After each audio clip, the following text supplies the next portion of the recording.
अब लो निशानी अपना निश्चय, भूल हो गई, गलती हो गई अभी तक, आज से निश्चय करो। हमारे लिए तो प्रतिदिन नया जन्म है। आज हमारा नया जन्म समझो, सत्संग सुना तो सत्संग में हमारे नए जन्म का प्रादुर्भाव हुआ।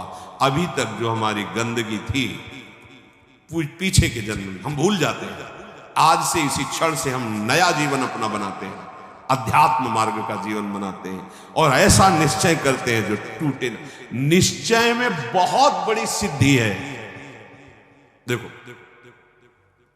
पिंगला जी का जैसे बताया, तैसे भागवत में एकादश स्कंद में तितिक्ष ब्राह्मण का गृहस्थी में रहते थे, लड़के बच्चे थे, खूब धन कमाया, तो बड़े ही कंजूस स्वभाव के थे, न परिवार को भोगने देते थे न स्वयं भोगते थे।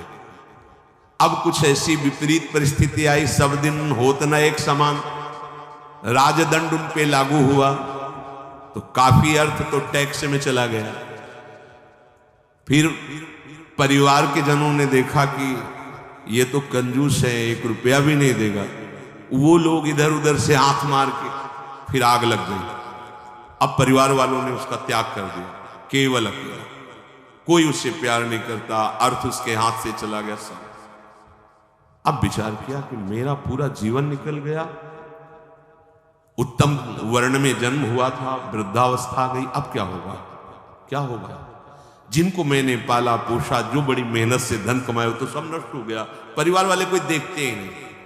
जानते हो उसका निश्चय, देवता इस बात के साक्षी हैं कि आज से मैं अपने जीवन को श्री भगवान के चरणों में समर्पित करता हूं, सब कुछ सहूंगा और निरंतर भगवान का भजन करूंगा।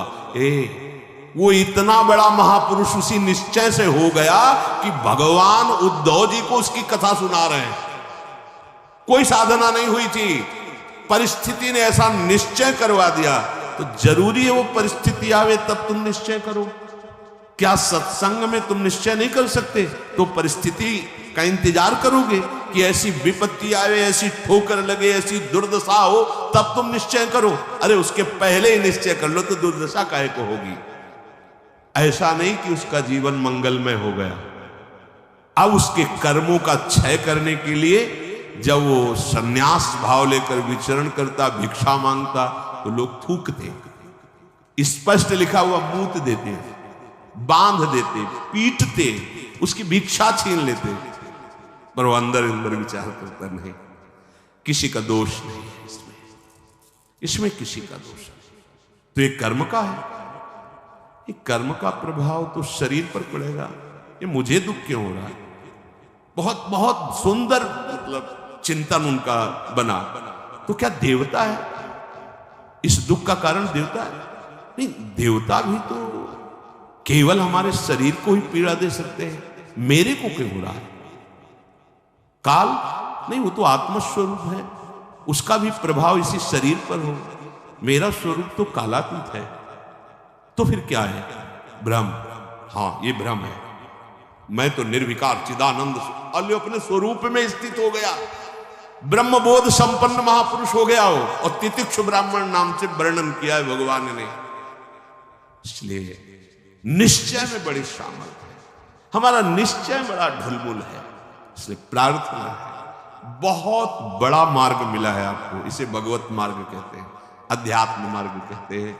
ये अंतिम जन्म वालों को मिलता है, जिनका आखिरी जन्म होता है। अगर चूक करोगे तो व्यर्थ तो नहीं जाएगा, पर और समय लग जाएगा। काहे को समय बर्बाद करो, आज निश्चय करो। गोस्वामी जी कह रहे, देखो निश्चय, गोस्वामी जी बाल्यावस्था से भगवान में रत थे, ऐसा नहीं है कि वो भजन नहीं करते थे, ऐसा नहीं है। जन्म हुआ था तब बोले थे राम, जैसे बच्चा रोता है ना, तो गोस्वामी जी रोए नहीं थे, राम बोले थे, इसलिए राम बोला नाम पड़ा था। राम बोला, प्रकट हुए थे तभी। तो ऐसा भी नहीं था कि आसक्ति नहीं थी शरीर में या नहीं, ऐसा महापुरुष जन लीला दर्शाते हैं, वो हमारी हिम्मत के लिए। पत्नी में चित्त आसक्ति, एक दिन के लिए भी कभी मायके जाने के लिए अनुमति नहीं दी। और उसी पत्नी के मुख से जब ये बात निकली कि जितना तुम्हें शरीर में आसक्ति है पूरी कथा अगर राम जी में होती तो जीवन तुम्हारा धन्य हो जाता। नेत्र पत्नी रूपी गुरुदेव ने नेत्र खोल दिए। कहीं से भी गुरुदेव सावधान कर सकते हैं, कहीं से भी। बस कदम मुड़ गए, क्योंकि ऐसा नहीं था कि राम भक्ति नहीं, निश्चय कर लिया अवलोन शानी। अब ये गोस्वामी जी का ही पद है, अब इंद्रियों के बस में हो के नहीं, बहुत सही बोला। अगर ये स्थिति, ये आसक्ति राम जी में होती तो जीवन धन्य हो जाता। अब पायो नाम चारु चिंतामणि, उर करते न खसई हो अवलो नशानी। अब समझ गए। अब हृदय से एक क्षण के लिए भी राम नाम नहीं छोड़ूंगा। और जानते हो, महापुरुषों में सर्वशिरोमणि हुए गोस्वामी तुलसीदास जी। ये तो अवतार लीला महापुरुषों की है, ये हमारे लिए बताया है आचरण करके कि भगवान नाम में इतनी सामर्थ्य है कि ऐसे आसक्त वृत्ति को भी कैसे निरासक्त कर देते हैं। हमें चाहिए जो भी, चाहे गृहस्थ मार्ग में हो चाहे विरक्त मार्ग में हो, दोनों मार्ग जाते ही प्रभु के चरणारविंद में है। अपने मार्ग की वृत्तियों को जानिए, समझिए और धर्मानुसरण बर्ताव कीजिए और नाम निरंतर जपते रहिए। तो जीवन यात्रा का विश्राम, जो गोस्वामी जी कह रहे हैं, पायो परम विश्राम, विश्राम ही नहीं, पायो परम विश्राम, राम समान प्रभु नाही कहूं। ये विश्राम कैसे मिला? कहते भगवान शंकर को साक्षी करके कहता हूं। अगर थोड़ा भी मिथ्या हो तो हमारी जीभ गल जाए, मेरा जो कुछ भी बना राम, ये दो अक्षर मेरे माई बाप हैं, इन्होंने ही हमें, बस आप हृदय की बात महापुरुषों को, ये दो अक्षर राधा, यही देख लेना। चलो देखो, बहुत समय तक विषय संयोग ना होने पर ऐसा ना समझ लिया जाए कि हम निर्विषय हो गए।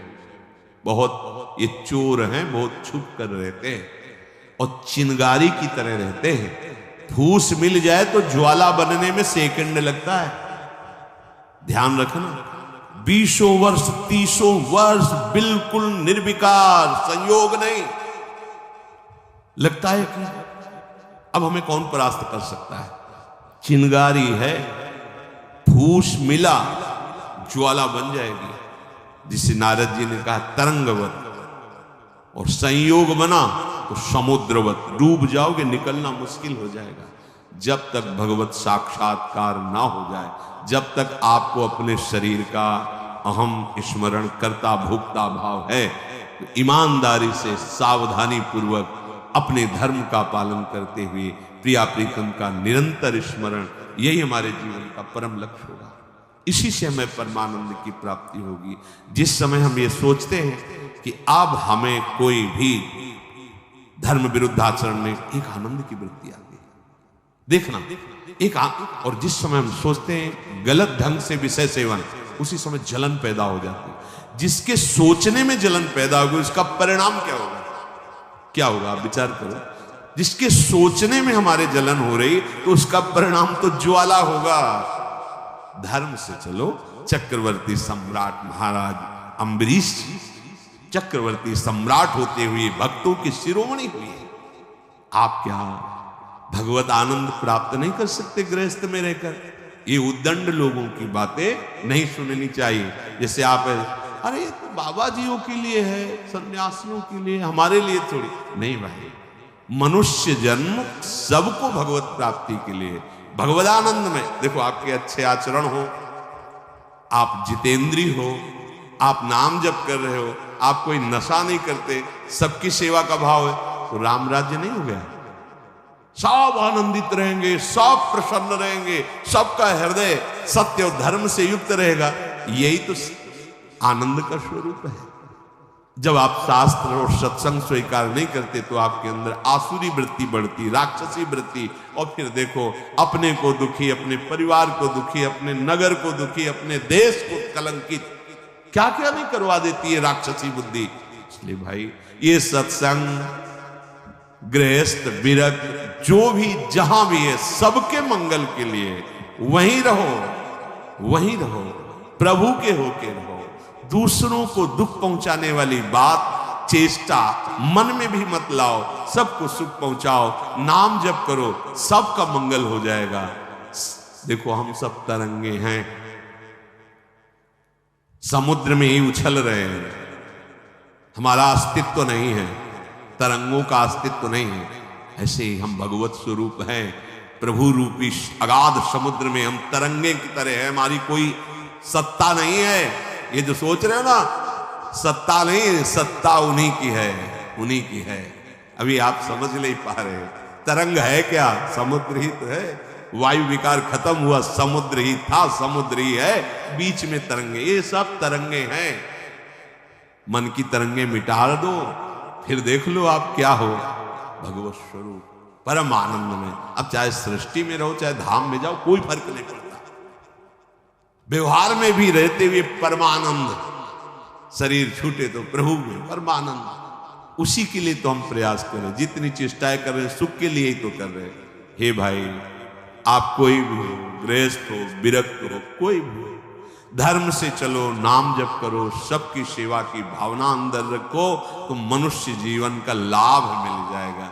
ये उद्दंडता पूर्वक तर्क वृत्ति रखोगे तो अभी सौभाग्य मिल रहा है सुनने का, धीरे धीरे समय ऐसा आ जाएगा आपको सतवार्ता सुनने को नहीं मिलेगी। देख लेना, सतवार्ता जिसके श्रवण मात्र से हमारे हृदय में आनंद का स्फुरण हो और हम उस आनंद के बल से निर्विषय हो जाएं, वो वार्ता सुनने को नहीं मिलेगी। फिर और समय आएगा, धर्म सुने नहीं काना, कलिकाल बिहाल की मनुजा, नहीं माने को अनुजा तनुजा।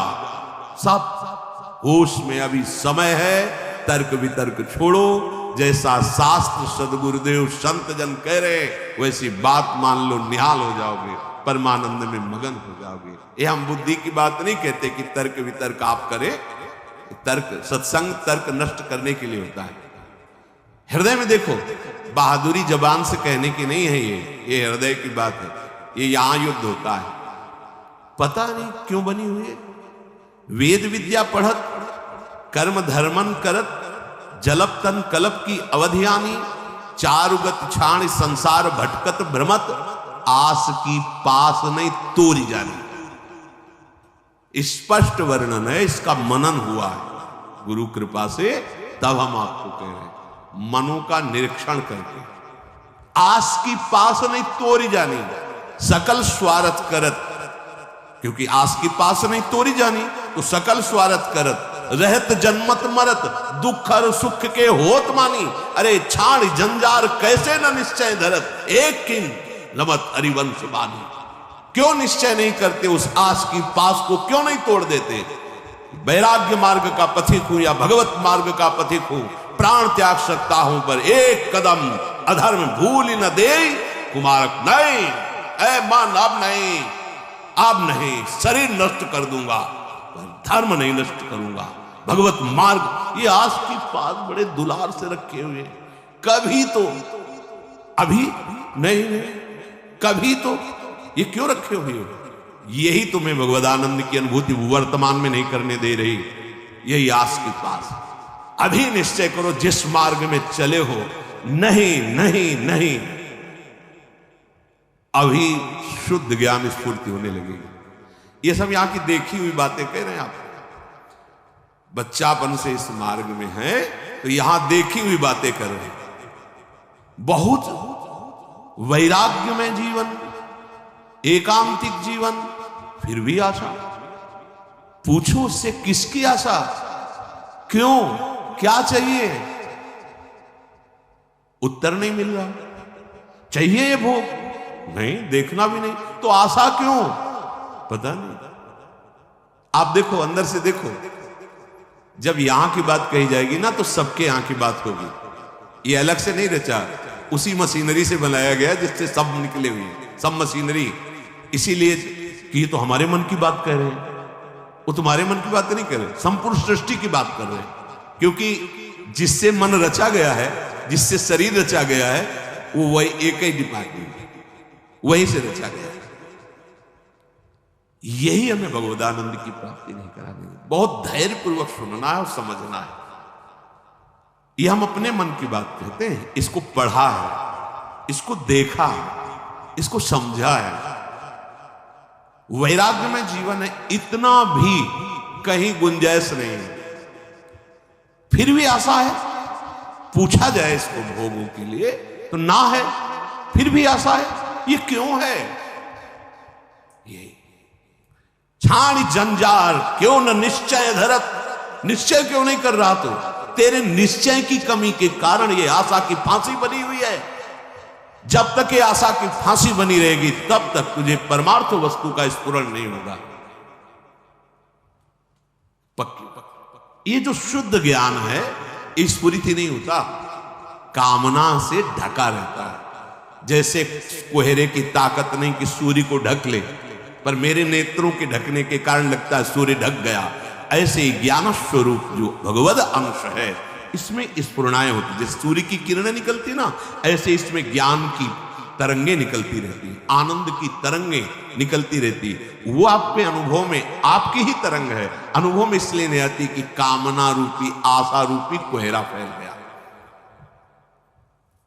पिंगला जी ने कोई साधना नहीं की थी ज्ञान प्राप्ति की।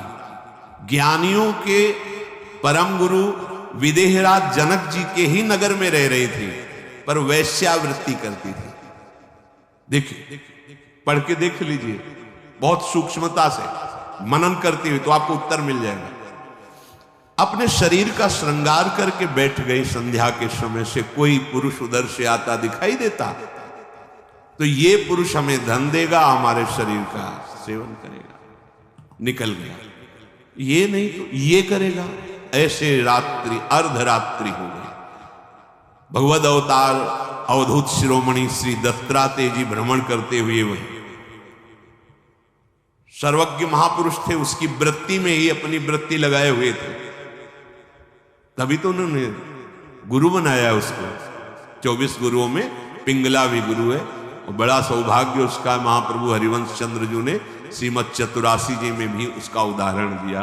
यह जो एक मन बहुत थौर करी, कहीं कौने सच पायो, जहां तहां विपत्ति जार जुगती लो प्रगट पिंगला गायो। जब अर्धरात्रि हुई तो पिंगला को बहुत कष्ट हुआ। हाय, इस शरीर को बेच करके सुखी होना चाहती है, कितनी अज्ञान वृत्ति। आज से मैं निश्चय करती हूं, जो सेवक जी कह रहे हैं, छाण जंजार क्यों न निश्चय धरत, एक किन रमत हरिवंश बानी। ये तुम क्यों आशा की फांसी में लटके हुए हो? कभी तो क्यों ऐसा रखे हुए हो? इसे तोड़ो, नष्ट करो, अभी प्राण निकल जाए पर जीवन में कभी कुमार्ग में कदम नहीं रखेंगे। पिंगला जी ने निश्चय किया, आज के बाद मैं कभी भी किसी पुरुष का संयोग नहीं करूंगी, किसी को नहीं देखूंगी। अपने हृदय में विराजमान सबके हृदय बिहारी भगवान का वर्ण करती हूं और मन वचन कर्म से उनकी आराधना करूं। उसी समय इतनी पवित्र हो गई, वो महापुरुष बन गई कि भगवान दत्तात्रेय जी ने 24 गुरुओं में उसको रख लिया। एक गुरु पिंगला जी। क्या साधना की थी? विरति हो गई अपनी वृत्ति से और निश्चय दृढ़ कर लिया, और फिर कभी फिसली नहीं। तो बड़े बड़े आचार्य कोटि के महापुरुषों ने निष्ठा के लिए उसका उदाहरण दिया। जहां तहां विपत्ति जार जुगती लो प्रगट पिंगला गायो। आशा ही परमम दुखम नैरास्यम परमम सुखम। आज के बाद कभी नहीं, मर जाऊंगा, कभी नहीं। अभी अभी भगवदानंद स्फूर्त होने लगे, अभी ज्ञान विज्ञान स्फूर्त होने लगेगा। हिम्मत नहीं पड़ रही, इस बात का निश्चय करने की हिम्मत नहीं पड़ रही। क्यों? क्योंकि आपको आशा है, भोग में सुख है। हिम्मत कर लीजिए तो आप अभी जीवन मुक्त अवस्था में पहुंच जाएंगे, क्योंकि उस अवस्था में पहुंचने के लिए कोई बाहरी क्रियाओं की आवश्यकता नहीं, वो हमारा स्वरूप है। हम जीवन मुक्त थे, जीवन मुक्त है, जीवन मुक्त रहेंगे। हमने अपनी स्वतंत्रता को, भगवदानंद को कामना और आशा की फांसी में बांध दिया है। हम ही को तोड़ना पड़ेगा। इसलिए छाणी जंजार क्यों न निश्चय धरत, आगमा पाइनो अनित्यास्तास्ति क्षस्व भारत। ये आने जाने वाले विकारों में तुम इतने कमजोर हो गए कि तुम आशा की फांसी बांधे हुए हो, तो परमम दुखम, दुख ही भोगना पड़ेगा। श्रीपाद कह रहे हैं इस शरीर या किसी भी शरीर जो मानव देह प्राप्त हुआ है, ये परम सुख प्राप्ति के लिए। कीड़ा मकोड़ा छोटे छोटे जीव इन सुखों में विचर रहे हैं। मानव देह धर के जो कुमार्गगामी वृत्तियों से तुम सुख भोगना चाहते हो, छोटे छोटे कीड़े मकोड़े भी इसी सुख में, फिर तुम्हारी शरीर की महानता क्या रही। प्रज्वालयत समस्त देहम कामाग्निना प्रमोहयति, दृष्ट्वैव च नवतरुणी कुतस्तर्हि स्वार्थ सिद्धिम प्रत्याशा। हे भाई, ये नौ तरुण अवस्था जो शरीर की होती है, किसी की हो, स्त्री की या पुरुष की, यदि तुम इस मोह जाल से आवृत रहोगे तो ये सदैव तुम्हें जलाती रहेगी, कभी भी भगवत सिद्धि प्रदान नहीं होगी। भगवत सिद्धि नहीं। बहुत समय लंबा निकल जाता है अगर सत्संग ना मिले, सावधान ना हो। हितधाम में एक 65 वर्ष के प्रार्थना कर रहे थे कि मेरी पूर्व से वृत्ति स्वयं के द्वारा तो मैं आज खुलकर सभा में कह रहा हूं कि मैं आज उस गलती से बहुत परेशान हूं और आज भी वही मेरे से गलती होती है। मैंने प्रणाम किया था उनको कि धन्य है कि आप इतने हिम्मत वाले हैं कि भरी सभा में आप ऐसा अपनी बात कह रहे हैं, क्योंकि आप मन से अलग होकर बोल रहे हैं, तभी आपको बोलने की हिम्मत आई। अगर मन में तदात्म होता तो आप नहीं बोल सकते थे। कि ये हमारे द्वारा पाली हुई वृत्ति है, हमारे द्वारा ही इसका त्याग होगा। भगवान श्री सुखदेव जी को इसीलिए सबसे बड़ा वैरागी कहा गया है।